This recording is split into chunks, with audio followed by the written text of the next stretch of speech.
રાજકોટ મનપા આરોગ્ય વિભાગની કાર્યવાહી શહેરની અલગ અલગ 37 પેઢીમાં તપાસ કરી 53 કિલો અખાદ્ય વાસી જથ્થાનો નાશ કરવામાં આવ્યો। 5 પેઢીઓને સ્ટોરેજ લાયસન્સ હાઇજીન અંગે નોટિસ આપવામાં આવી છે। 12 સ્થળોથી ફરાળી પેટીસના લોટના નમૂના પણ લેવામાં આવ્યા।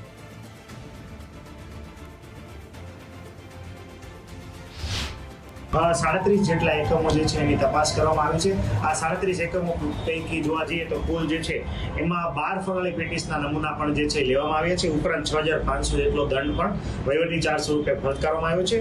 આ સાથે સાથે જોવા જઈએ તો 55 કિલો જેટલો ખાદ્ય પેટીસ અથવા અનહાઇજેનિક પેટીસનો જે છે એ પણ નાશ કરવામાં આવ્યો છે। આગામી સમયમાં આ કાર્યવાહી જે છે આપણે ચાલુ રહેશે।